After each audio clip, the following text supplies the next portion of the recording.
The pain of a country whose economy is in ruins is inescapable at the largest market in Sri Lanka's capital.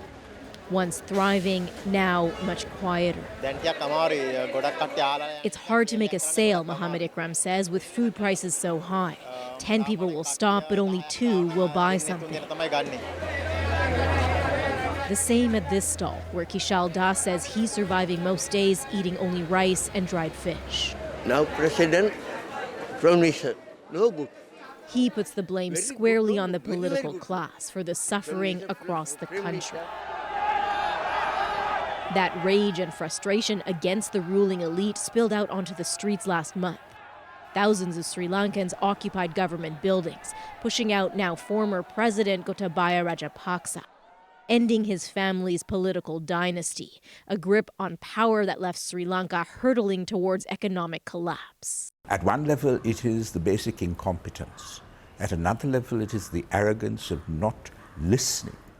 A dangerous combo, this analyst says, when you add Rajapaksa's affinity for eccentric policies. They restricted the tax base, which lost the treasury something like 600 billion rupees. Then they decided, or he decided, to move to organic fertilizer for agriculture overnight. A disastrous move that wreaked havoc. But the government carried on blindly, ignoring persistent warnings that financial ruin was looming. Until it came, and Sri Lanka defaulted on its debt, no longer able to pay for essential imports like fuel and medicine. The months-long protest movement may have forced the president to flee, but those still at the camp say his successor, longtime politician Ranil Wickremesinghe, isn't much better. He's cracking down on the demonstrators with multiple arrests